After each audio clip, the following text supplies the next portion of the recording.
Time for a brand new edition of the Gimme the Hot Sauce podcast. The crew is all here. We got Nick back. We got all three of the guys. Cisco was by himself last week. Did a pretty good job, though. Yes.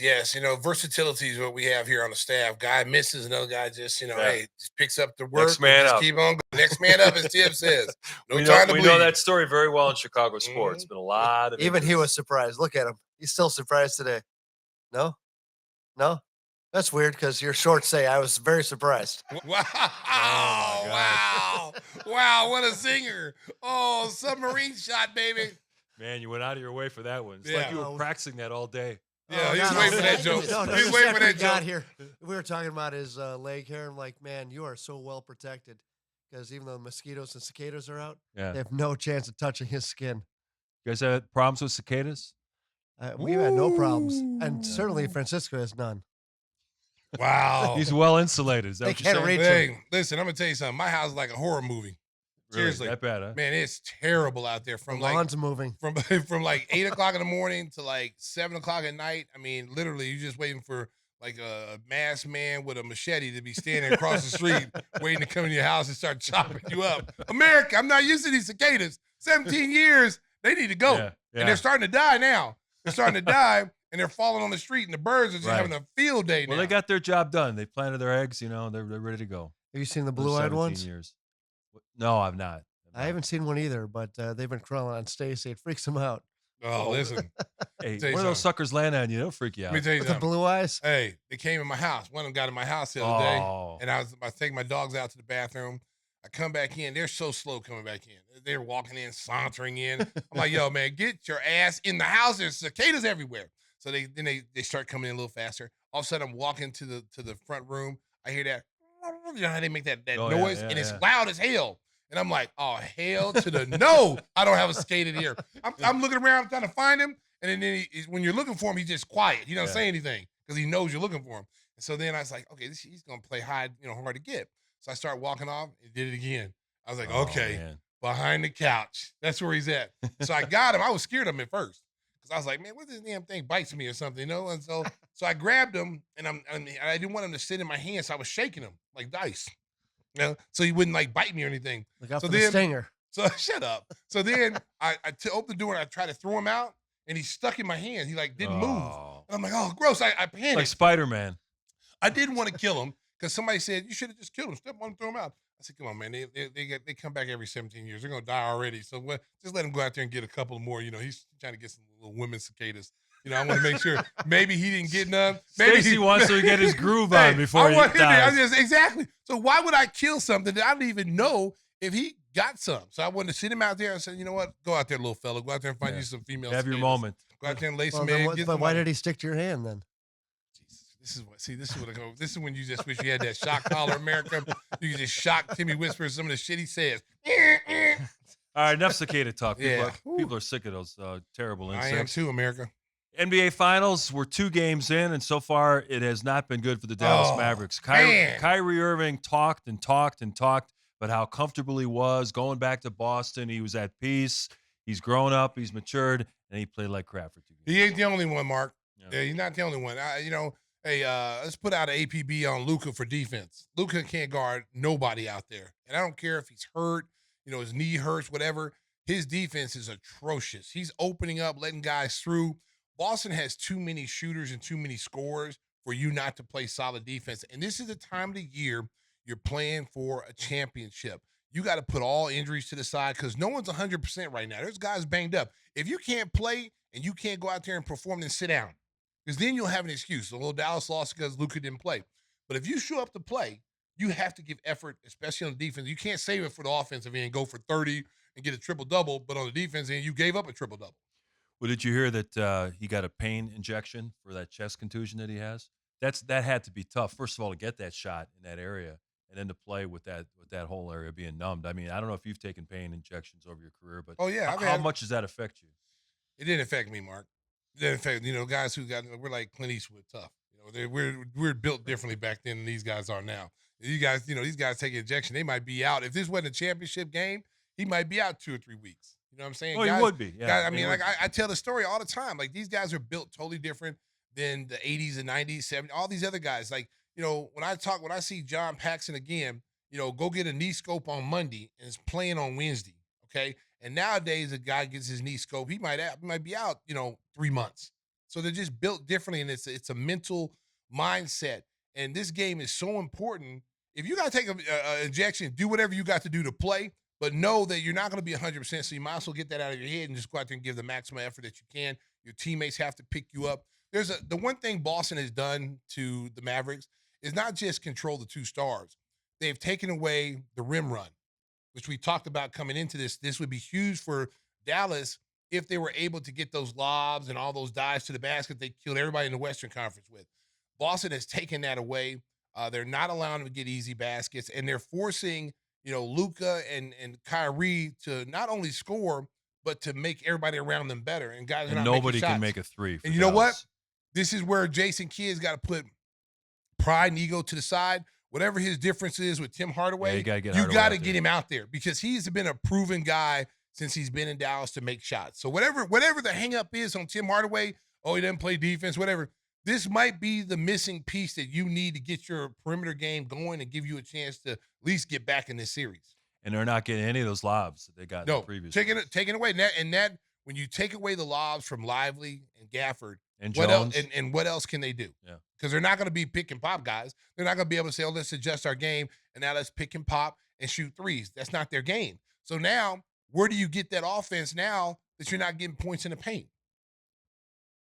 They may have caught a break, though, with the Kristops Porzingis getting injured again. I know anybody who's seen the description of it on social media, a lot of words that maybe Tim understands better than us, but basically it's a connective tissue with some tendons in the ankle. The tibia. So he may not be good to go, and if he plays, he's going to be limited, certainly. He'll be in a lot of pain. There's no way to just get that right back, because even if you move it back in position, it can slip right back on one move that he makes. So, and he was a huge factor in their Game 1 victory. Yeah. He didn't do as much in Game 2, but his size at the rim, that just really deters Kyrie and Luka from going all the way to the basket and trying to finish. Well, Mark, let me interrupt you right now. This is, America, this is when we bring in Tim. This is where he's very valuable when it comes to the medical field. He knows all about injuries and stuff. This is where he is really valuable to the Gimme the Hot Sauce podcast. We don't get That's all I got. We don't get to showcase this talent, enough, but I appreciate what you do there, man. You do bring something to the table. I don't care what Mark says. Thank you. Oh, look, there's right the there. injury up there. You want to read that for folks, Stacey? Oh, Celtic center Kristops Porzingis suffered a torn medial retinaculum. What is that? Posterior tibialis tendon. Is this what he was hurt with before coming in? No, he had a calf injury. Is that still related? This is more to the ankle. Oh man, the injury is unrelated to Porzingis. It's the other leg too. Yeah, oh man. So he's really going to be hobbled. 7-3 with 2 bad wheels. His availability for upcoming games will be determined. He's not playing. Yeah. He's not playing. Well, after he told people, he says, "I'll die," to be out there. Well, I think the medical staff's going to say, "We don't want you to die, but you ain't going out there either." Because it's too big of an investment, and he's not a guy that's been able to play through injuries. So if they're rolling right now, which they are, and they've done it, he helped him in Game 1, but he was non-existent in Game 2, and they still were able to pull that game out. Al Horford has played like he's 30 years old. As old as he is, he has played extremely well. It seemed like he's been rejuvenated to play in this championship game, because this is what you play for. This is a guy who's been wanting to get to a finals. This is a guy who's wanted to win a championship. He won at the college level. He's been waiting to do it here. They didn't do it last year. They didn't do it the year before. This is an opportunity for him now to get a championship. And who knows? With the way he's playing now, he may play another 2 or 3 years. He looks more in shape too. I mean, in my opinion, or for his shoulders and stuff. He just turned 38. Remember, he was Joakim Noah's running mate on those 2 Florida teams. So they're the same age.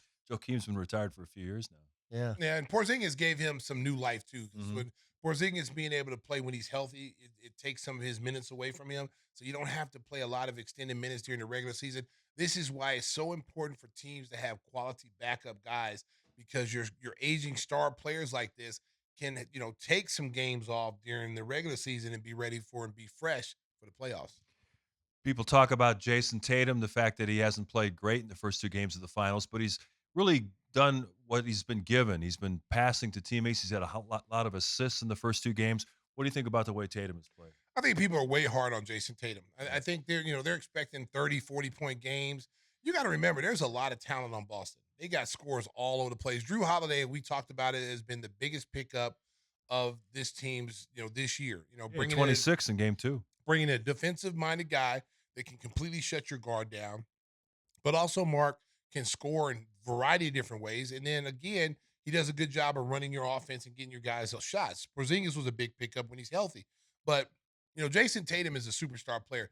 People need to get off his back. As long as this team's up 2-0, they're not down 0-2. If they were down 0-2, I can understand the criticism of Jayson Tatum, but they are winning.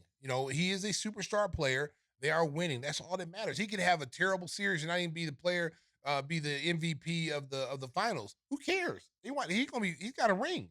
And I guarantee if you ask Jayson Tatum, if he wins a ring playing the way he's playing, would he be happy? I guarantee he'd say, hell yeah, I'd be happy. I want the ring. So you guys still think Dallas has a chance to get back in I this? guarantee they are coming back. Okay. They needed to go home. They need to go home because they could have won. They could have won game 1. They had opportunities. They've had opportunities even in game 2. But the problem with them right now is if Luka doesn't play better defense than what he's playing in Boston, they are not going to win this series. He's got to move his feet, Mark. Don't we have some video of do we have that? I told y'all to get that video of Luka playing defense. Oh, Lord. Well, obviously we probably don't now since they got to find it because I asked for that today. See, America, this is what happens when you're not controlling the panels. But there was a sequence. Somebody has a sequence of Luka playing defense in the series, and you watch him, the effort that he puts defensively. It's like open up, like Olay defense. Guy makes Jayson Tatum makes one fake, and he opens up and allows him to drive left to the basket. Now, when you open up and put no resistance to a player like Tatum, who's an all-star caliber player, who's a superstar caliber player, now you force your defense to come over and collapse, and then you find, there it is right here. Go ahead and roll it. Let's see the people who are watching this live can see this defense. Roll that tape. All right, here we go. Now watch Luka. Luka's going to be right there. He's late on defense right there. And watch. Olay! Olay! He's always, look, Olay! And see what happens when his man beats him off the dribble so easily. Look where everybody has to come and help him. Right. It just forces everybody to move. And look, drive and kick. And the Celtics are one of the best teams at moving the basketball from side to side. They can care less who scores. Look, no hand up, late on defense. Look at Olay. Blew right by him again. Now, granted, he may be hurt. And if that's the case, then they're going to have to make some adjustments defensively to help him out. But for him to be one of the elite players in the game, top 10 players, and watching that, if I'm doing a film session right there and I'm showing Luka, we're not going to win a championship if you don't give us a better effort than that. One slide over, you can stop that drive penetration. 2 slides over, you got to be able to do that. If you're not going to be able to do that, we're not going to win this series. You probably don't want to get hit, though. Listen, Mark, this ain't got no time. You got no time to worry about injuries, okay? Listen, you got to play the game. If you can't play, then sit down. And somebody else will come in and play. But they're counting on you as a superstar player to be out on the floor. It's not hurting him scoring. He's scoring 30-some points a game, and he's had 2 triple-doubles, close to triple-doubles in this series. So he's not hurting offensively.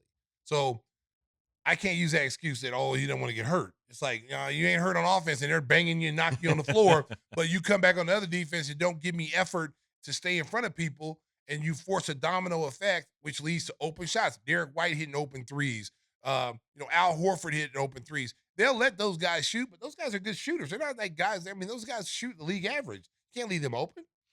We're going to talk a lot about the NBA draft coming up. We've got Ricky O'Donnell, who's a draft expert with SB Nation. He's going to take us through his mock draft and who he thinks the Bulls might be able to land at number 11. But before we bring Ricky in, I want to talk about one of the all-time great Bulls passed away a few days ago. Chet the Jet Walker died at the age of 84. He's a Hall of Famer. He was part of those Bulls teams with our buddies Storm and Norm Van Leer and Jerry Sloan and Tom Borwinkle and Bob Love. They had a chance to win the championship in 75. They lost in 7 games to Golden State in the Western Conference Finals. They had game 6 at the stadium, weren't able to close it out. Then they went back out to Oakland and lost that game. Chet Walker, I'm sure you've had interactions with him. Classy guy. He wasn't the greatest athlete in the world, but boy, was he smooth in terms of being a scorer. People forget he was with the 76ers with those with Will. Teams over there, Will Chamberlain and those guys. So will always be recognized as a Bull. For the people here in Chicago, Chet the Jet, Hall of Famer, a guy who's really, really great off the court. Not just a good player, But I remember having a long conversation with him after we won our first championship out in LA. And he came out to the Ritz Carlton, and I got a chance to sit down and talk to him and some of the older Bulls who were, they were living through us, through those Yeah, sure. championship years because they'd been close a couple of times and not been able to pull it off. And then they'd been on some bad teams, so to see the Bulls organization ascend to that point where they're playing for their first championship, any former player that wore that Bulls jersey felt part of that run with the Bulls. And he's one of those guys, man. Some great stories, just an awesome guy. I knew he had been sick, back when we had the Ring of Honor. I knew he was sick, and he probably, wasn't gonna be able to go to the Ring of Honor, and that he might not make it. There were some people saying he was going to pass away in the next couple of weeks. Yeah. So it's just so sad to hear that. Just anytime you know somebody, it's just like, oh man, and you know him personally, it just hits it home a little harder. Yeah, working for a number of years with Norm Van Laer on the pre and post shows, he would tell stories about those Bulls teams in the early 70s. Him and Sloan in the backcourt. And he would always talk about how great Chet was. People know Bob Love was an all-star. He was the leading scorer on that team. But when they needed buckets late, they went to Chet Walker. Yeah, because he hit you the tough buckets. Great face up, great, strong, powerful guy that can get to the rim, fight through contact, and score. When you look at those Bulls teams with the players that they had, it's amazing that they didn't win a championship. You got arguably two the best on ball defending guards in the game. Sloan is a Hall of Famer. I don't think Stormy Norman gets the credit he deserves. Right, he does not. Because I think he gets a little bit overshadowed with Bob Love, Chet Walker. Who's the center? Was it Tom Boerwinkle? Tom Boerwinkle. So a lot of other guys got more attention than Norm. Norm's listen. There should be a lot of jerseys hung up in the United Center. Chet Walker should be one of them. I think also Norm needs to have his number up there retired. There's some, Artist Gilmore. There should be, this organization is online with the Celtics, even though they haven't won 18 titles, but there's a lot of great players that have come through here and put on a Bulls uniform. And I always say that jersey needs to retire if you played more than 3 or 4 years here. This has been home for you if you've been here 4 more years. So there's a couple of guys. I hope the Bulls do that, is put some jerseys up there. Because, like, when you go to Boston and you see the jerseys up there, right, it's impressive. You go to L.A., you see the jerseys up there, and the Bulls are on that level as far as we may not have won championships. We've had 6, probably should have had 8, but 6 championships. And for a period of time, this was the best organization in basketball. People were trying to catch up with us. And there's a lot of great players that paved the way for this Bulls organization. And I think those guys should be recognized. Well, the Bulls now are looking for the next great player, whether it's going to be in the draft, trades, or free agency coming up this summer. Things are going to really heat up. The draft is 2 weeks from tomorrow, at least round 1. It's going to be over 2 days this year. The first round is on Wednesday, June 26th. The second round is the following day. So the Bulls don't have a pick in the second round, but they do hold the number 11 pick. We're going to talk with Ricky O'Donnell about what they might do and maybe some of their other offseason plans coming up. But first, I want to tell you about our buddy Jeff Vukovich. When it comes to being treated like royalty, make sure you contact Jeff.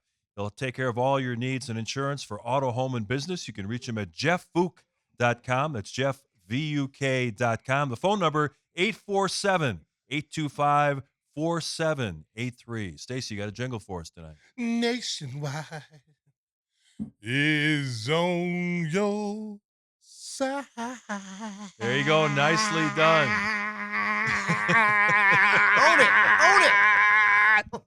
Woo! Wow. Yeah, that's the album cut. That's the extended version. Exactly. Coming up next, Ricky O'Donnell on the Bulls offseason plans. Keep it right here for more Gimme the Hot Sauce. We've been talking a lot about the NBA Finals, but for Bulls fans, the season ended a long time ago, and everybody's looking forward to the offseason, the draft coming up. As we mentioned, it's going to be over 2 days. Round 1 coming up 2 weeks from tomorrow. The Bulls hold the number 11 pick, and to help us figure out what they might do at number 11, it is our pleasure to welcome in our friend Ricky O'Donnell from SB Nation. He's their NBA expert, does a lot of great writing on the league throughout the season, and Ricky's kind enough to spend some time with us today. Ricky, this is an important offseason. Unfortunately, the Bulls kept their pick in a draft that most people are saying might be one of the weakest in years. How do you evaluate the draft in its totality? Yeah, I think normally when people are evaluating a draft class, you're looking at the names at the very top. And essentially, you're looking for guys who look like safe bets to be all NBA players. That type of player does not exist in this draft. Instead, if you ask 5 different teams who's the best player in this draft class, you might get 5 different answers. And that's why it's being perceived as a weak draft. There's nothing close to a sure thing with the number 1 overall pick. I think from the Bulls' perspective, at number 11, they'll still have a chance to draft a pretty good player. Like, this is the, I think, 10th draft I've covered for SB Nation. To me, this is the weakest draft I've covered, or the weakest since 2013. 2013, of course, was the year Anthony Bennett went number 1 overall to the Cleveland Cavaliers. Everyone said this is a terrible draft coming into it. Well, who did that draft have? It had Giannis Antetokounmpo as the 15th pick, and it had another Hall of Famer in Rudy Gobert at the end of the first round. So I'm personally of the belief that even bad drafts have good players scattered throughout. They're just not as dummy proof as a year like last year when every team in the league would have taken Wembanyama. So this year it requires, deeper scouting and more conviction in your evaluations. But I certainly think there are going to be good players in this draft class. And, there will probably be some available when the Bulls come on the clock at number 11. Yeah, there's 2 names that kind of stand out to me that the Bulls may have an opportunity. Hopefully, they have an opportunity to draft. But I keep hearing these names keep going up and down the draft board. Number 1 is Cody Williams from Colorado, and the kid from Tennessee, Dalton Knecht.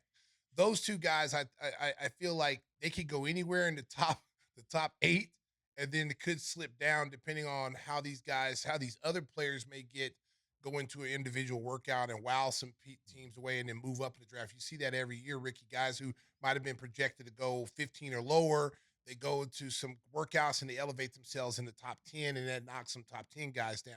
What do you think about those 2 players? Cody Williams would be a classic Arturas Karnisovas draft pick in that he looks like an NBA player from the second he walks into the gym, long, rangy athlete. I'm just not sure if he's any good at basketball. Really? I think he's got some skills for sure. He's the younger brother of Jalen Williams, the Oklahoma City Thunder star. Jalen Williams is a stud, man. Yes. He's one of the better young players in the league. Cody Williams is his younger brother. He's just not as powerfully built as Jalen Williams. Jalen Williams looks like an outside linebacker. He's like Wilbur Marshall on the court coming downhill. Cody Williams weighed in at 178 pounds at the draft combine. The dude is 6'7" with a 7'1" wingspan. Wow. So he's a very long, skinny player. He's going to need to add a lot of weight to his frame. In terms of my evaluation of him, shot the ball really well from 3, but on very low volume. So I don't really trust his 3-point shot yet because he didn't take enough. His ball handling is extremely raw. He looks good in the open floor, but in the half court, I don't really see his handle being strong enough to create separation against a set defense. Now, like I said, I've been covering the draft for a decade. That is like every young wing needs to work on their handle, right? We say this every year about players who are small forwards coming into the league. So I think he can get better there. Where Cody Williams is really good is as a finisher. I believe he made something like 72% of his layups this season, which is a phenomenally high number. He has very good touch in close. Cody Williams would not be one of my favorite picks for the Bulls, but I could see a scenario where he does end up being one of the better players in this draft 5 years from now. And if I'm the Bulls, my philosophy is that you need to draft the best long-term ceiling raiser for the team. The Bulls' present is pretty mediocre. Their future is very bleak because your best player is 35 years old and he's a free agent. Vooch is on the downside of his career. They still owe a draft pick next year to the Spurs.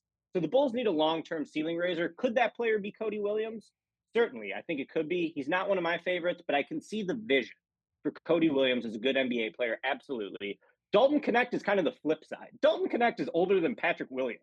He went to 2 years of JUCO ball. He played 2 years at Northern Colorado, and then he transfers to Tennessee and suddenly blossoms as the second best player in college basketball behind Zach Edey. You look at him, the guy turns 24 years old as a rookie. Typically, I don't like that. I'll admit, once upon a time, the Bulls drafted an older rookie named Taj Gibson, who I said, this guy's older than Tyrus Thomas. How can we draft this guy? Well, Taj Gibson turned out to be a hell of a player and one of my favorite Bulls players ever.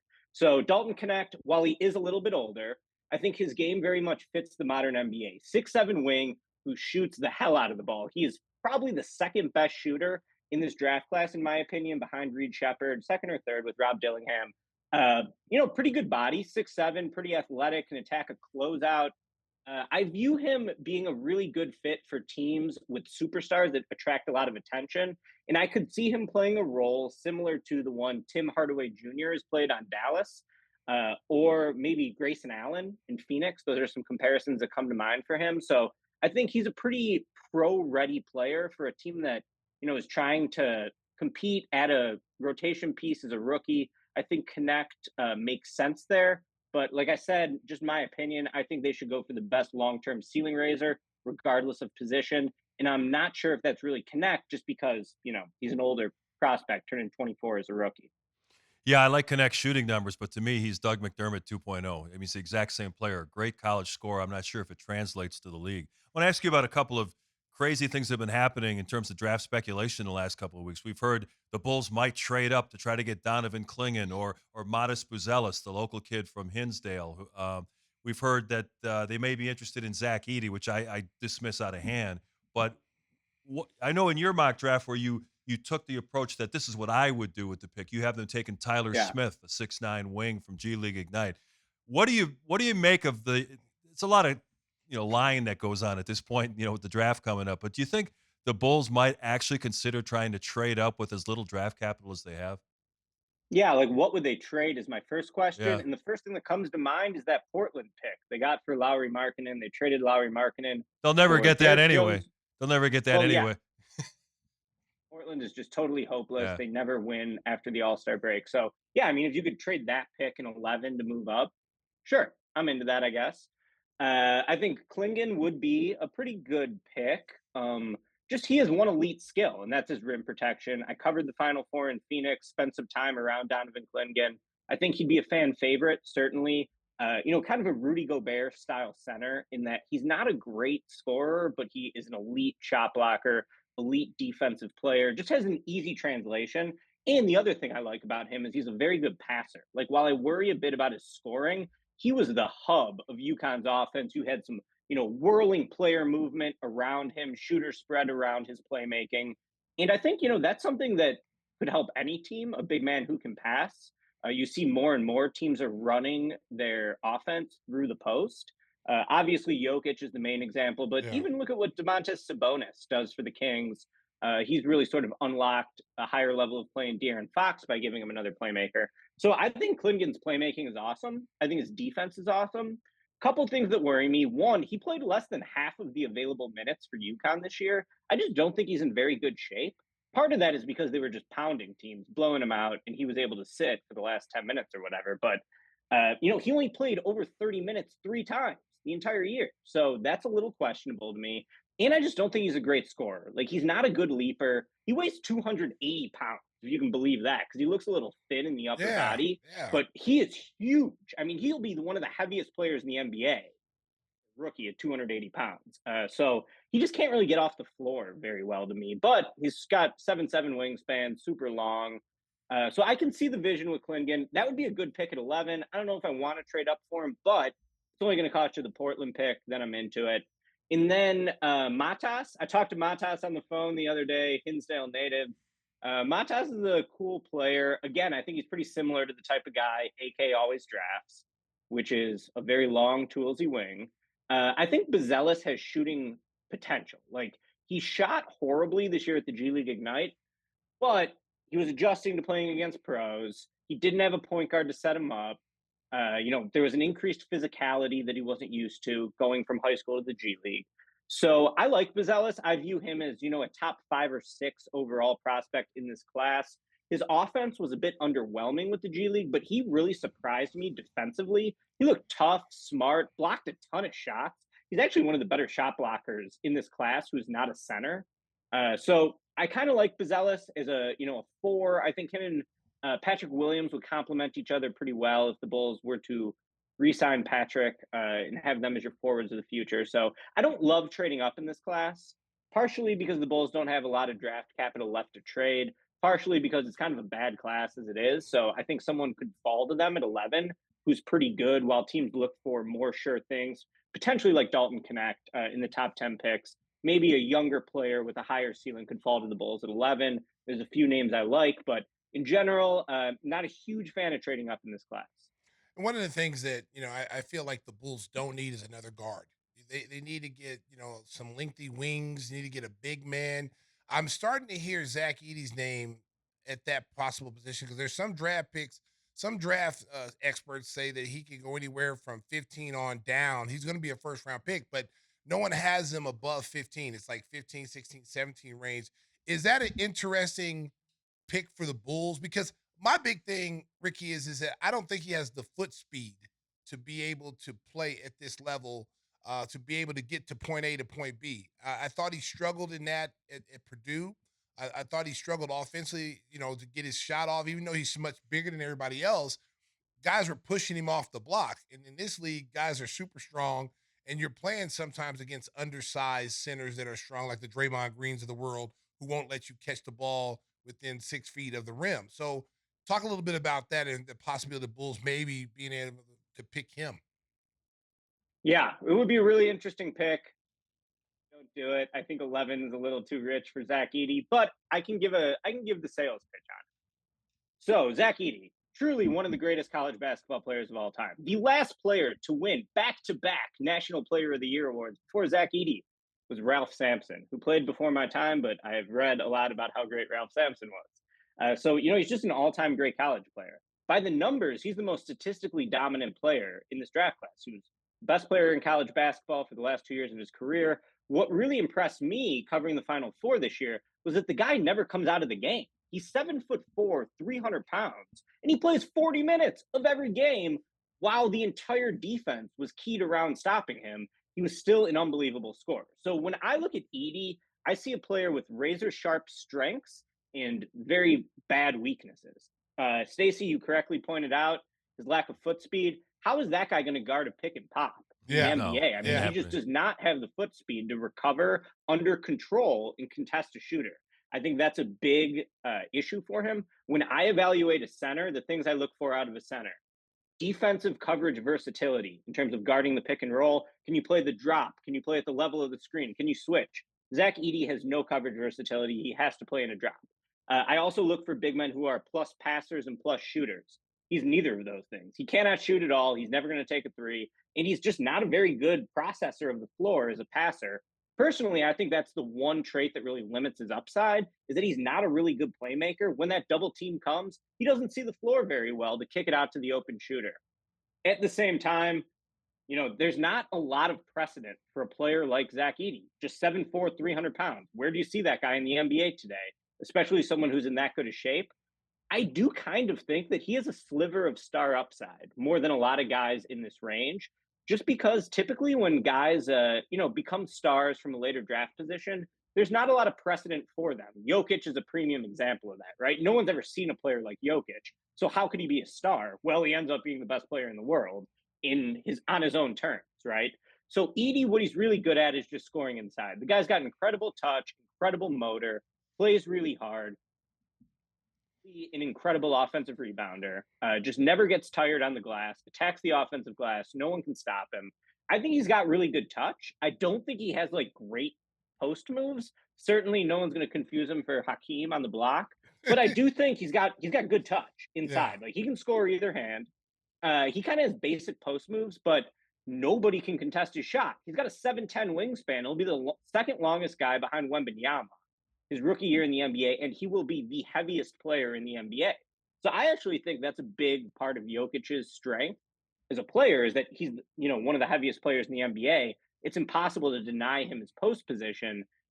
Yes, it can happen a little bit with Edey. He's 22 years old, though. I think he's a very good interior scorer, but, I worry about his lack of foot speed. I worry about the fact that he's not a plus playmaker when the double team comes. I don't really want the Bulls to take him, but if they take him, I can talk myself into it. Well, and one of the things too, Ricky, is that if you're going to use him and you draft him that high, you already know that he's going to be a defensive liability. So focus more on his strengths of what he can do when he's out on the floor that can help you. The league has gotten away from throwing the ball in the post. Everything is pick and pop now. So this is a guy that's going to be a traditional back to the basket type of center. So you think whoever drafts him is going to put him in the place where he's going to have the most success. yeah, we're going to have a hard time defensively. We're going to do a lot of drops because we got a guy, with Vucevic right now who struggles getting out and closing out on shooters, and he plays a lot of the drop. This kid's 7 foot plus. They can at least throw an arm out there with his reach and at least contest. But I think offensively, if the team who gets him can utilize him in the post and he learns how to be a better passer, maybe he hasn't developed that skill at Purdue, but maybe he'll develop here in the NBA. But I think he could be very good offensively for whoever drafts him. Yeah, I agree. I think there's a scenario where he's a 20-point per game scorer. I think there is a small chance he could be an all-star. My thing is, I have a hard time seeing him being an all-star for a good team. Yeah. I could see him being a great player for a mediocre team or a bad team. But does his game really translate to the highest levels? That's where I'm skeptical. But I do think he's got a chance. I think, he's a worthy first-round pick, and I really respect him just for having that motor and that conditioning at 300 pounds at that size is very rare. Ricky, I remember when you used to come do David Kaplan's show at NBC Sports Chicago during the Gar Pax regime. You would throw your hands up and rail at everybody. What are they doing? Why don't they see what should be obvious to all Bulls fans? Now we're into the 4 years of the Arturis Mark Eversley regime, and we're back at that situation where people are throwing up their hands and going, what's going on? I mean, Arturis at his end of the season news conference did say this is not working. The time for change is now, but they're in a bad situation with very little draft capital and no cap space. Just let's zoom out a little bit. Let's big picture Bulls. If you were the GM, what would you do? Would you bring back DeMar? I know they want to trade Zach. What's the first thing they got to do to try to sort out where they are in NBA purgatory right now? Yeah, I think, this number 11 pick is huge for them. They need to draft the best long-term ceiling raiser, the best player that you think has a chance to be a star, face of the franchise long-term. Stacey said he doesn't want him to draft a guard. I saw you say that too, Mark. Personally, I don't care about that. Draft just the best player. Position doesn't matter because there's nothing worth keeping on this roster outside of Coby White. When I watch the Bulls game, Stacey's always saying, Coby's at his best off the ball. You got to get Coby off the ball so he can shoot. So to me, I totally agree with that. Coby, part of his appeal is that he can play on or off the ball. Very good catch and shoot shooter. So you could draft a guard to me. None of these guys are going to be around when the Bulls are good. So the right guard, though, Ricky, drafting. The right guard. What was that? The right guard. If that's your mindset of saying we can play Coby off the ball, get you a legitimate point guard, like a Dillingham that can play that point and be able to get Coby off. You don't want to get the same kind of guard that Coby is because then who's going to pass? Well, there's been talk about Devon Carter's. I saw one report where the Bulls might have made a promise to Devon Carter that they would take him at 11, a 6'2" guard out of Providence. Carter's pretty awesome. To me, he's more of a high floor player than a high ceiling player. Of course, I would have said the same thing about Jalen Brunson coming out of Villanova. I spoke with Devon Carter at the draft combine, and he told me that his head coach of Providence, Kim English, the first thing he did when he was hired this past year was show him 10 minutes of Jalen Brunson playing off 2 feet deep in the paint. And that sort of unlocked Devon Carter's, big leap as a junior. So I like Devon Carter. My top 3 guys, just real quick for the Bulls this year: Nikola Topic, a Serbian guard, tore his ACL. That's what every Bulls fan wants to hear, right? Oh, let's bring him in there. He was the best player in the draft before the injury. Elite rim pressure guard, great finisher. I don't know if I want the Bulls to take him just because of the injury history, but I thought he was a stud. And also next year doesn't really matter for the Bulls, in my opinion. This current team cannot be saved in terms of like a 1-year quick fix. So I like Topic. Love Ron Holland, G League Ignite guard. Earlier today, I spoke to his high school coach, David Peavy, on the phone out of Duncanville High School in Texas. Ron Holland won 3 state championships, a national championship, and 2 gold medals with USA Basketball. He was the definitive winner in this draft class until he went to the Ignite, and they lost so much they shut down the program, and Ron Holland was their best player. He's a really fascinating guy, toolsy wing, super athletic, highest motor player in this class. Really like him. And then I like Isaiah Collier, a 6'3" point guard out of USC, teammates with Bronny James this year. USC had a tough season, but Collier's speed, explosion, passing vision, he's really good to me. So those are the 3 guys I like. In terms of the offseason, one thing I've realized watching the Boston Celtics on their way to championship run, a key ingredient to the Celtics is that they did not hold on to their guys too long.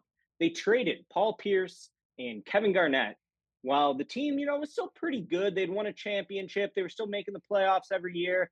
No, Danny Ainge traded them. He said, give me future draft picks. Get these guys out of here. Well, those picks led to the Celtics drafting Jayson Tatum and Jaylen Brown. So one of my takeaways is you can't hold on to your guys too long. Unfortunately, Arturas has already blown it because he didn't do anything the last 3 trade deadlines. He does nothing in the offseason ever. So he's already blown it. The Bulls' next rebuild is already starting off on the wrong foot because Arturas was too busy chasing the 8th seed. With that being said, you still got some time. Caruso, I believe, is entering the last year of his contract.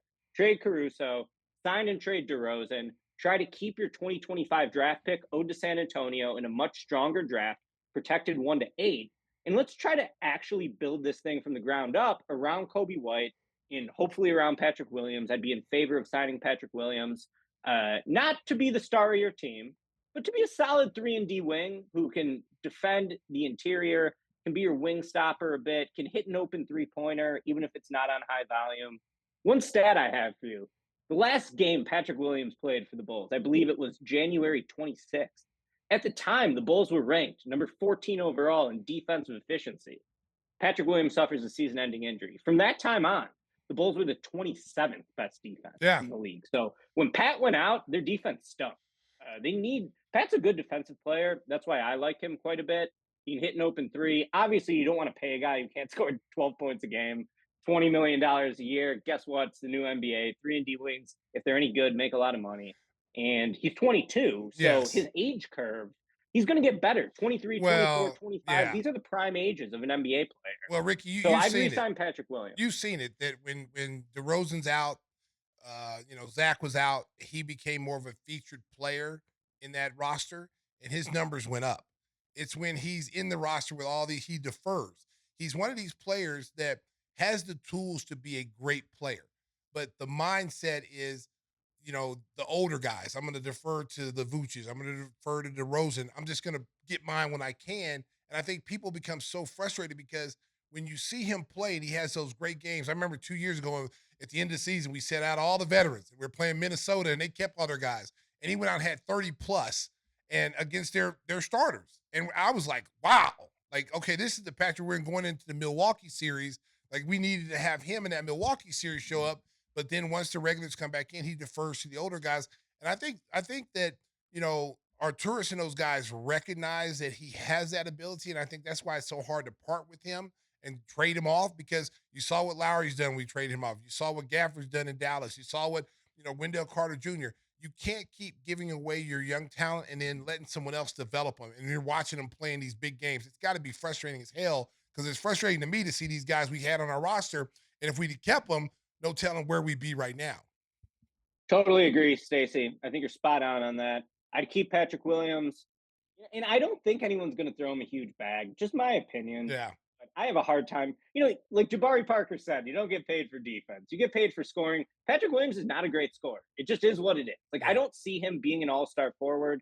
It's tough because he's like the only sort of like young, high upside player on the team, seemingly, before Kobe took this big leap. So he's had a lot of pressure on his shoulders to like be the guy who gives us some hope. He has not really lived up to that, but I think he's a very good role player. And, you need guys like that who can defend, who can hit an open shot. So I like Pat, keep Pat. And unfortunately, I'd move on from DeMar. I'd love to sign and trade him, try to get some assets back for him. DeMar is one of the great floor raisers in NBA history. You got that guy on your team. You're going to be in the mix for a playoff spot every year. I have so much respect for the way DeMar has evolved as a player. I've watched his whole career since he was drafted, I believe in 2009 by Toronto. The game changed so much during DeMar's career, right? Like, there was no such thing as a high-volume three-point shooter when DeMar was drafted. Yet, he remade his game, even though that was like a weakness in his game, being a volume three-point shooter. He, became so technically sound and so skilled that he became an incredible player, even in the pace and space era, as someone whose skill set was antithetical to the trends of the league. So I love DeMar. I think he was an amazing signing for the Bulls. I would thank him, and I would hope to put him in a place where he can compete for something more meaningful than what the Bulls can hope to accomplish next season. And I try to get rid of him. He's an awesome player. Love the guy. He's been a joy to watch as a lifelong Bulls fan. But, I mean, where's the team going if you sign DeMar to a multi-year deal? I totally agree with you. Same thing with Alex Caruso, Zach. You've got to make a decision, because one of the things, Ricky, that you're seeing, all the teams around us have gotten younger. You got the Orlando Magic, you got Indiana, you got Cleveland, Detroit is young. And by the time the Bulls decide to go young, those teams are going to be 5 years ahead of us as far as those teams now become a veteran team. They've got valuable experience. And now we're the bottom of the league now trying to catch up.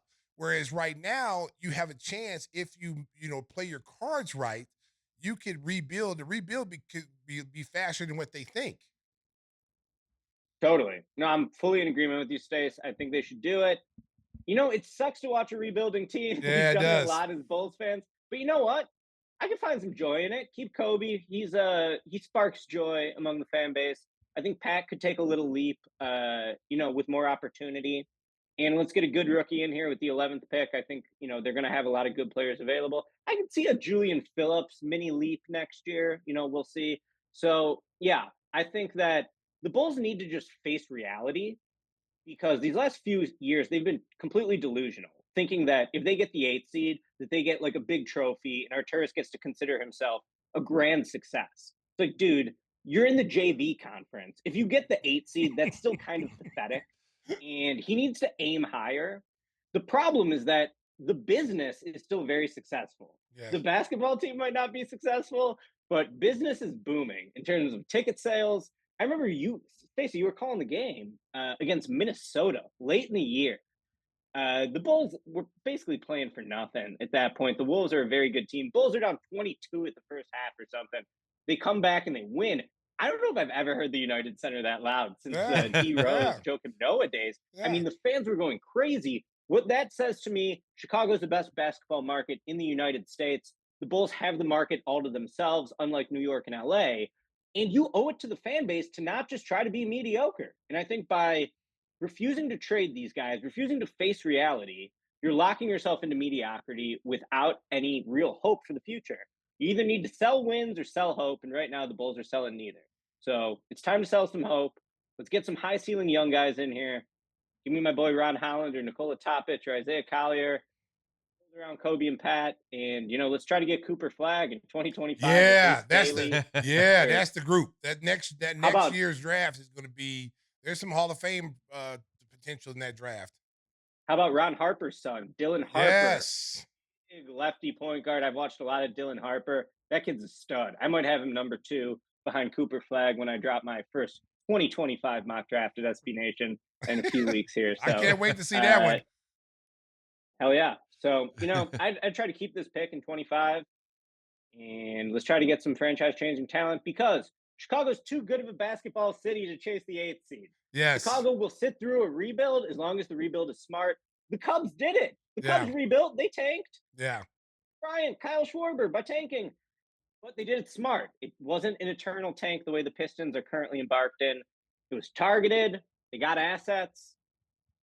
They didn't start from scratch. So that's the whole key, though, Ricky. That's the whole key, though, not being afraid to go out there and do that and to say, hey, look, we had a good run with this group, because I made the comment the other day, is like, we're playing for participation trophies. And this is not far removed when we were at the top of the mountain looking down at everybody else. Now we're down there where everybody else used to be, but we can get back up there, because first of all, Chicago is a great city, great sports fans here, and free agents will come here and play.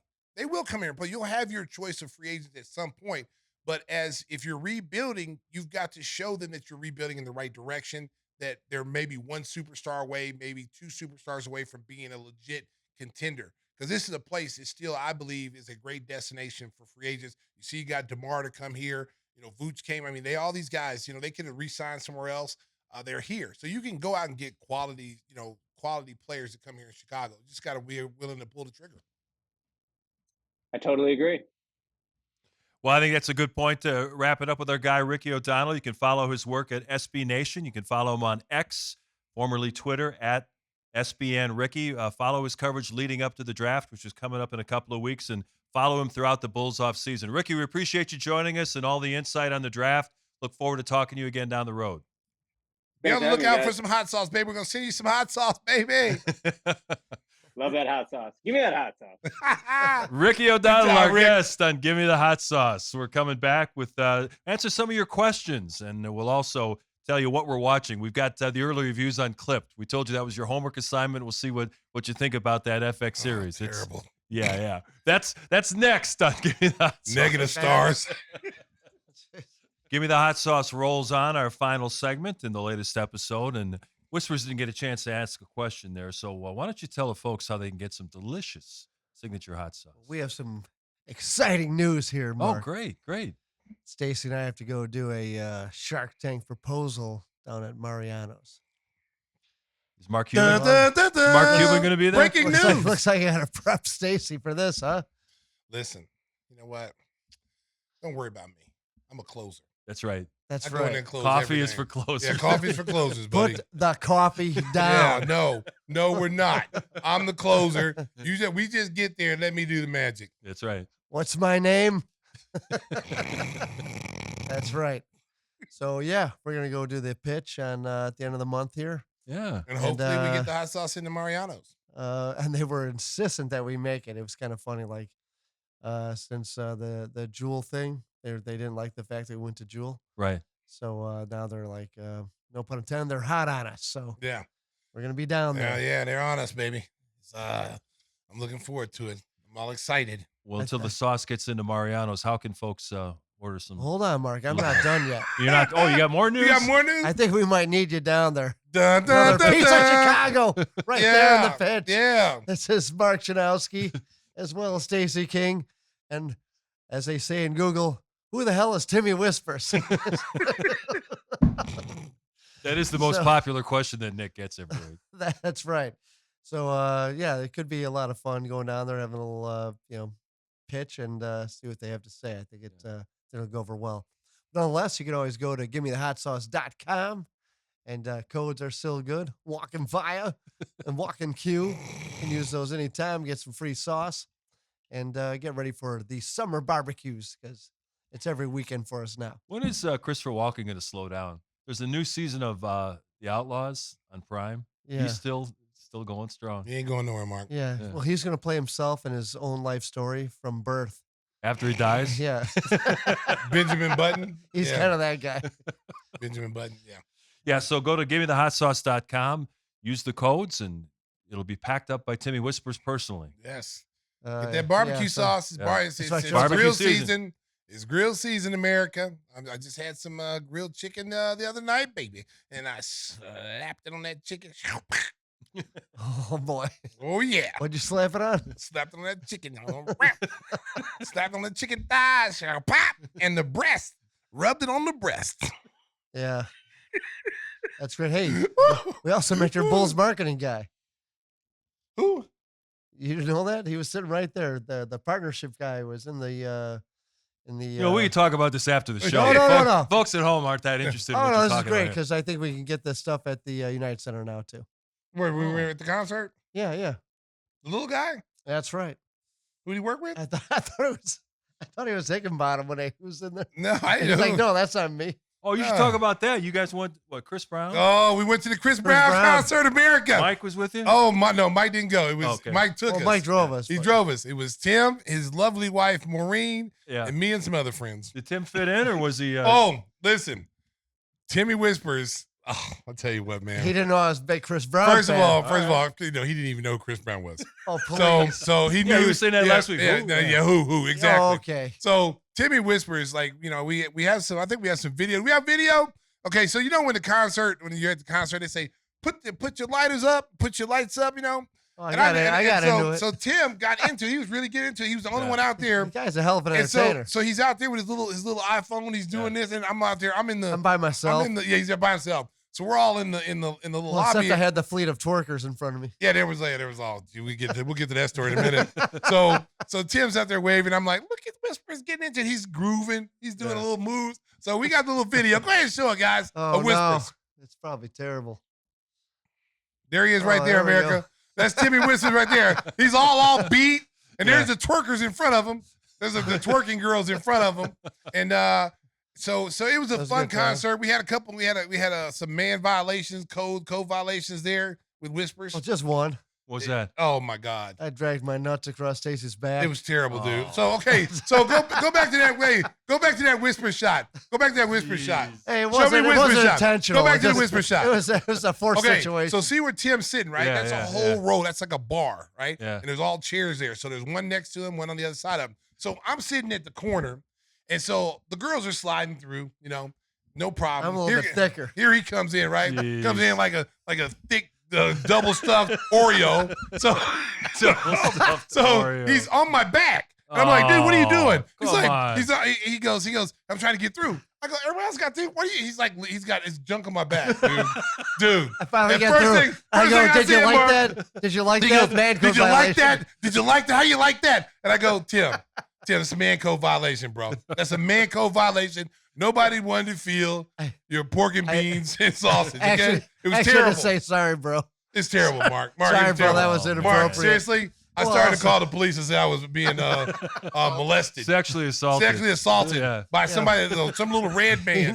Nice Little red person. man that was in the, Just in the, like in the damn whispers. suite. Oh, I was like, I can't even. I said, this is impossible that this is happening right now. Even had center security came up and talked to me. Mark, and then, okay, so you know how you just scoop by people and just go on, you accidentally do it, right? He's laying on my back. He's like laying. I'm like, dude. I knew it was what a are bad you doing? situation I'm all like, of what a are you sudden. doing? You know He's how like, you get trapped in a he's like- situation? He's like, hey, you like Can't that? get out? You like that? Oh, I was like, okay, no. dude. I said, wait till the show. Wait till the show. Wait till the show on Tuesday. I'm telling everybody what you did. It was a Mancode violation in America. I felt like I was just accosted. If I could have called 911, I would have.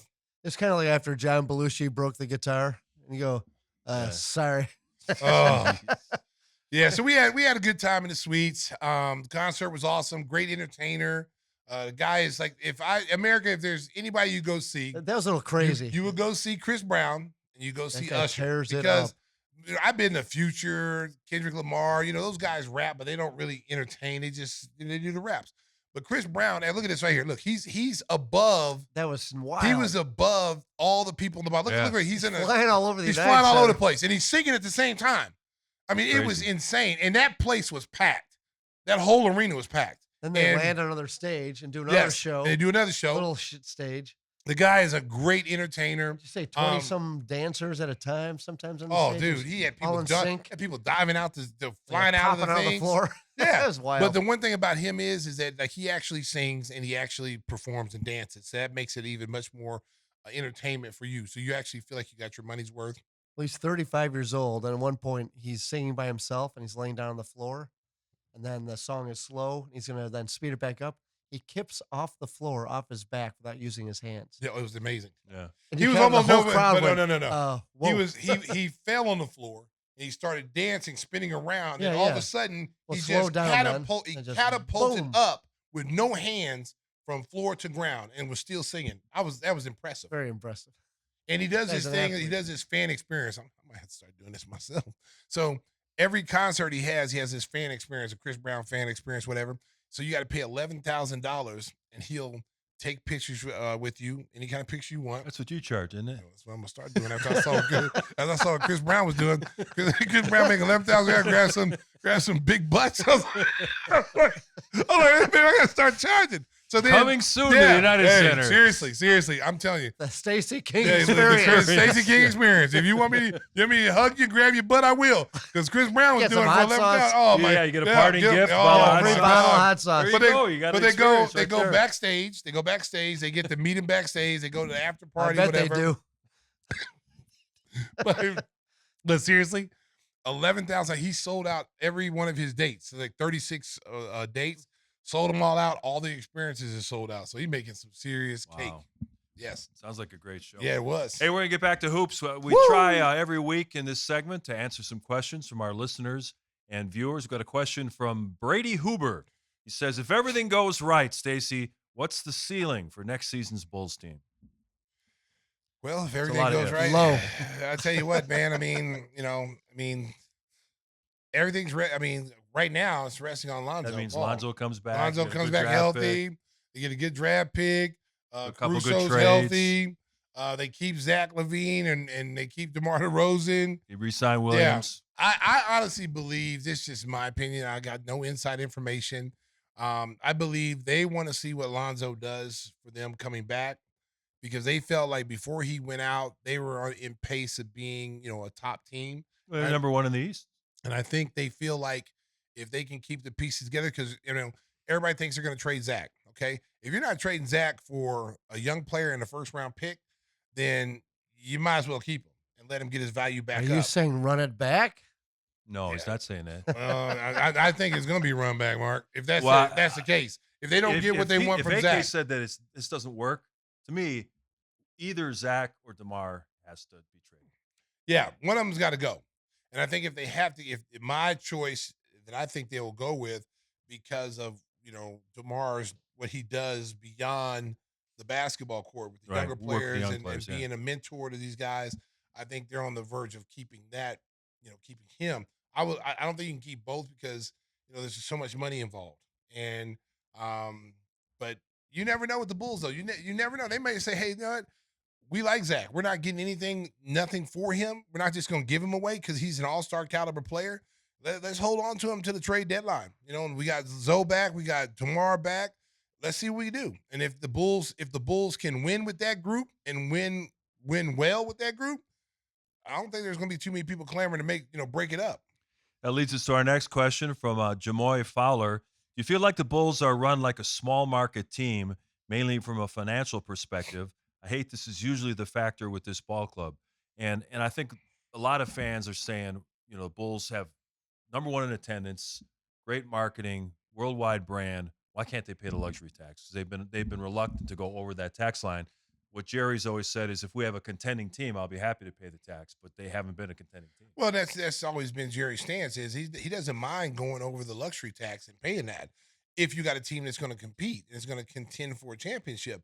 But if you're not contending, you're playing for the playing game. Yeah. Why would you go over the taxes? Bad business. It's bad business. Now, if this was the Lonzo Ball group and they said, hey, look, we're right there on the cusp, one player away from getting to being a title contender, let's go out and spend the money. Let's go out there and go get us that center. Let's go out there and get us that small forward. But you're not going to do that. I'm sorry. I know fans get ticked off about it because, the brand, the money, and all the stuff, the fans, the sellout games. But I don't think any owner is going to go over the luxury tax to pay a playing game, a team that's in a playing situation. You're just not going to do it. Could you go do it and go get a player that's going to help you win 5 more games? Probably, but why would you if you're only going to win 5 more games? Even a guy like Mark Cuban, who's got this reputation for being a spendthrift and he doesn't care about what anything costs. They were tanking games last year to keep their draft pick. It's a business for everybody. It's a business at the end of the day, and remember, it's not your money. That's true. So it's easy. It's easy for all of us to sit there and say, go ahead, go out there and buy this. Go over the luxury tax. Go buy LeBron James and get Bronny. Go get all these people. You can't do that way. You just can't do it that way. And Jerry's always been steadfast. He's always said this. When we were winning championships, we were a player away from Jerry. Go get him. Go get him. Go get this guy. Go. We need a two guard to knock down 3-point shots. Go get him. Whatever it needs to take, go get him. But you're not going to do it. It's just not good business when you're fighting for a play-in spot. It's just not feasible to do that. Last question comes from JK. Something we talked about with Ricky. He'd like to see Coby learn to run the offense instead of drafting someone. Get Coby some size and some shooters instead.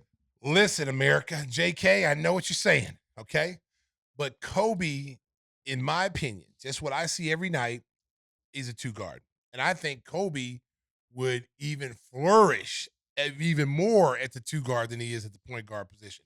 Because Coby has to spend so much time trying to get everybody their shots and then try to get his shots too.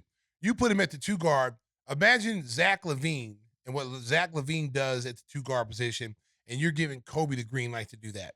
You're going to get more high-efficient shot selection. You're going to get a guy legitimately can go out and say, okay, I'm going to catch and shoot, come off screen. I'm shooting threes. I'm knocking those shots down. And he's also with the ability, his ball handling ability to be able to break teams down. It also is your Billy Donovan. You're trying to find more efficient ways for him to score. Get him in the post. He's got good size. He's 6'5". And he's shown he can defend 2 guards in this league. So if you go out there and get a draft pick this year, because I'm not big on the Bulls drafting guards, only way I would say you go get a guard if you knew Zoe wasn't coming back and he wasn't going to make it back, and if you saw a young guard, as Ricky said, there was like 3 guards he would go get and bring them out. That topic kid who's got the ACL injury, if he's not ready to go this year, he's not ready to go. He's not point guard. Okay, so you go out and get the Dillingham kid from Kentucky who came off the bench for Kentucky. There's going to be some teams that are going to now. If you get Dalton Knecht, who's a legit 2 guard, now you keep Coby at the 1. It all depends on what falls down the Bulls at 11. Yeah, So there'll be a lot of moves in the offseason. We're going to follow it here on Gimme the Hot Sauce. And we appreciate everybody who sends in their questions. This is going to be a regular feature with the show. So we may have you on live. Send them in, and we'll be happy to answer them. Before we wrap it up, it's our regular feature, What Are We Watching? And since we've been talking NBA throughout the show, I mentioned the fact that FX was coming out with this series Clipped, which was based on the whole Donald Sterling affair.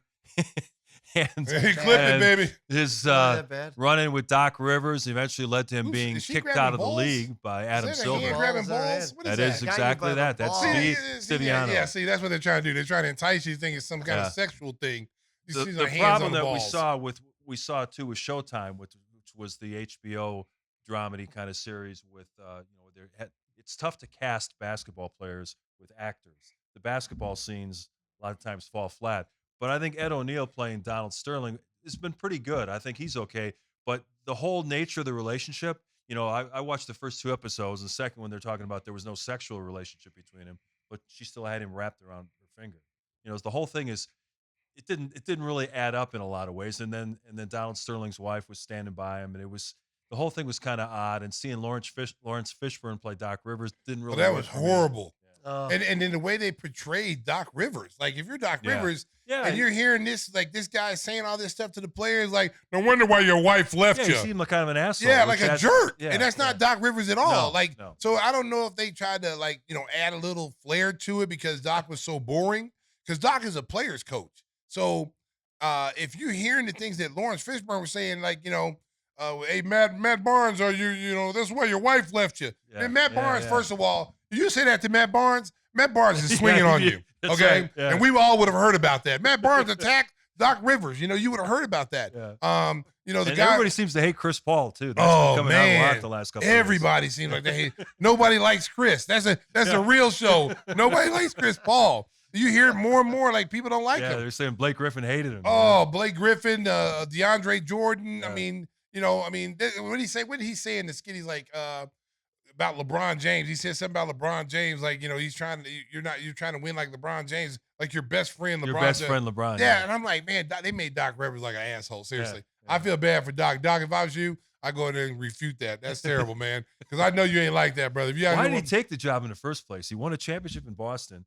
They didn't really make that clear in the show either. I mean, even in the early parts of episode 1, he's getting the ride. And I know it's money. Why? Yeah, but it's like $5 million. It's like he knew going in this was a dysfunctional organization with a crazy owner. Yeah, but he just took the money. It's the money, man. I mean, where is Doc Rivers going to get $5 million to do what he likes to do? He could go on TV.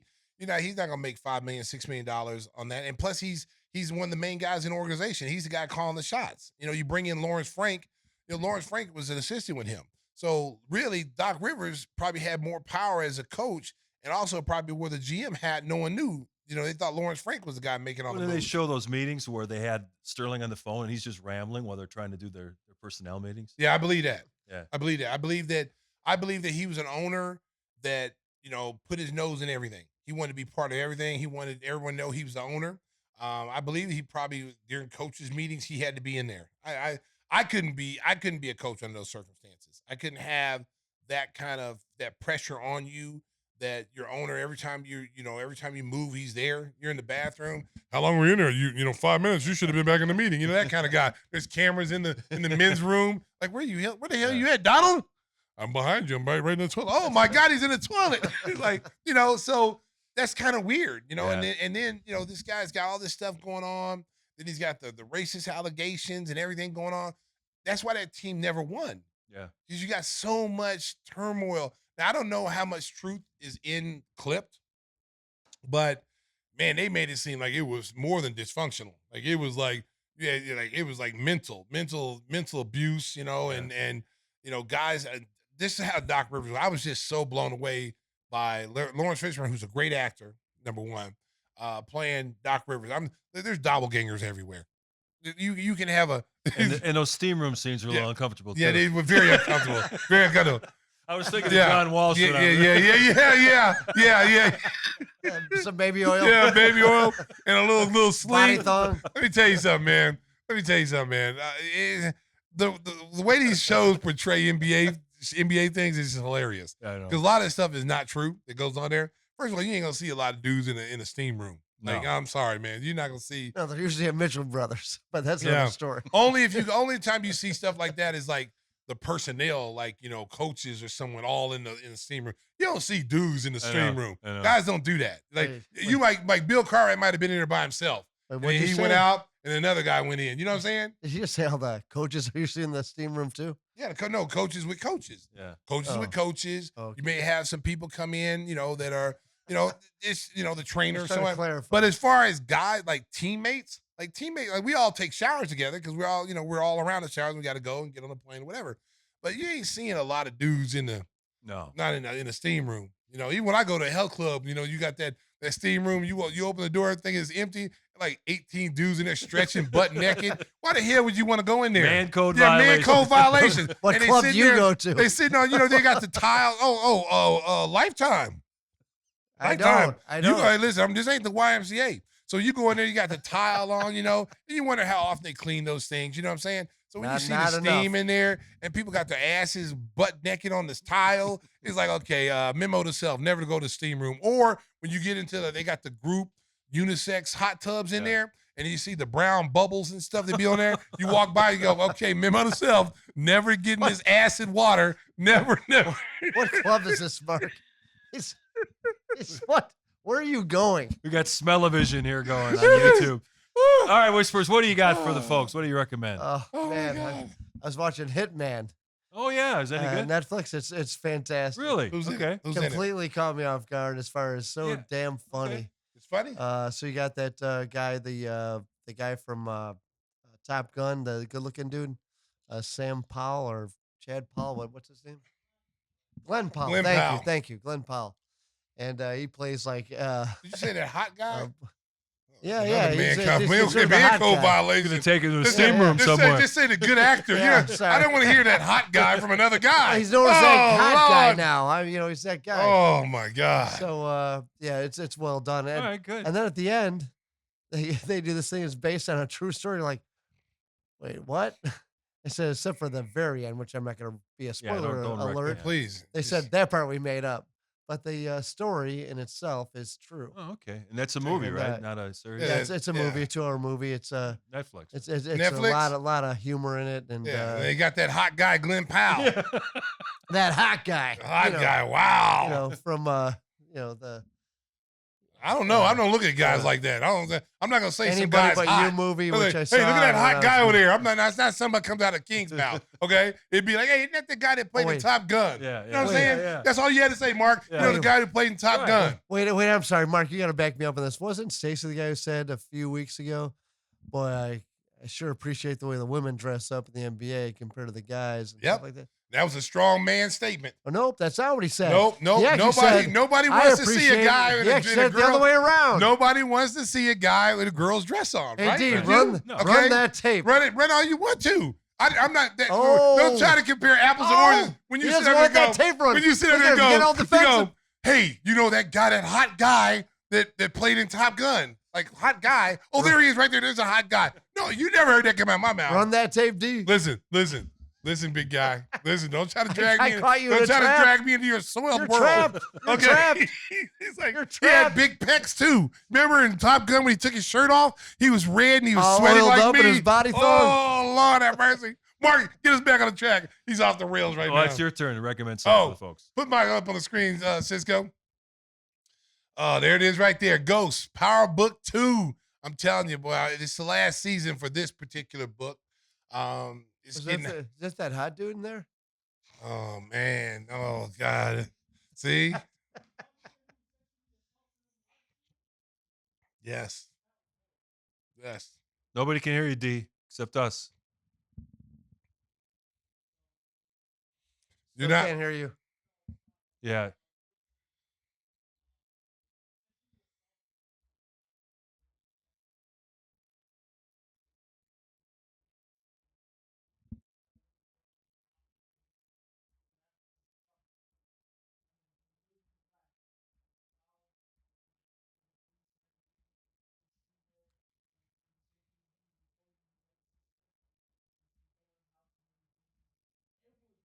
Who is this? What in the world? Star of Ghost. Tariq. That's crazy. That's why you stay off the live screen with strangers. You don't get on the live stream with strangers because you never know what can happen. Yeah, you're turning this into a whole different podcast. We're just talking about entertainment. But anyway, we start investigating anyway, crimes this is the last. This is the last. Yeah, true crime. This is the first last 12. This is the last episode, the last year of this particular one. And it's gonna be it's a good one so far. The first episode was amazing. And then this week's episode, this coming up week's episode is gonna be banging too. So looking forward to it. And when they wrap up that, then Force will start in September. Force will come on. I'm still waiting for my boy Tommy to come on the show. Yeah. We already had Chris on, so we gotta get Tommy on here pretty soon. So he said he promised me he's gonna come on, America. All right. We'll look forward to that with Joseph Socorro's the star of Power Force. All right, let's tell the folks about how they can take care of their transportation needs, Stacey, and we'll get on out of here. Oh, wow. Whispers? Where's my thing at? There you go. Thank you, Mark. You can never trust Whispers. He's stealing over here. Taking your Mike and Ike's here. Windy City Limousine. Oh, yeah. Provides championship service. Making a reservation is so easy, it's a slam dunk. Let Windy City break the full court pressure of traffic and get you to your destination in style and on time. Contact them at 847-916-9300. That's 847-916-9300. Or you can head to WindyCityLimos.com. They got the party buses. They can pick you up any time of the day if you need a ride to the airport or picked up at the airport. I'm telling you, this is the best limousine service in the city of Chicago. Make sure you call Windy City and ask for Mike Amaroth, who's back full strength now. He is back 100%. He's stronger. He's probably outside right now because, he tries to walk 20,000 steps in a day. He's always walking. He's always walking. Yeah, he is. But I tell you what, man, that truck Mike's got, he got rid of the bread truck. It's like Buford Busser out there. Hey, listen, that new truck he got right now is awesome. Awesome. Was that candy good? You lose a couple fillings? Yeah, I'm enjoying it. Yeah, all right. Oh, wow. Hey, before we get out of here, a shout out to our good friend Kendall Gill. His son Phoneix made his decision on his college. He's going to be attending Northwestern. He's going to play for Chris Collins. That's what I'm member talking of the about. Wildcats. So he's currently what happened to Illinois? He's going to be an upcoming senior at St. Ignatius. That was one of his finalists, but he picked Northwestern.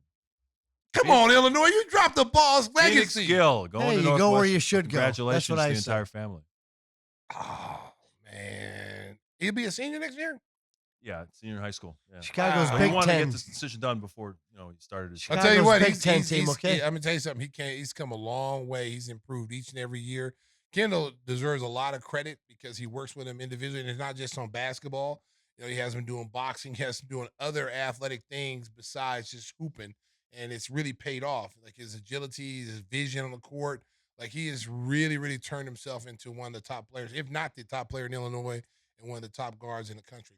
Yeah, so we'll probably get them on the show coming up in the next couple of weeks to talk about that. And we're going to have a lot of things planned for the end of the summer. The draft is just 2 weeks away. We'll see if the Bulls make any moves to try to move up or down, and it's going to be an interesting offseason. We'll also see if the guys' picks of the Mavericks come back. I got Boston, so I'm feeling pretty good right now.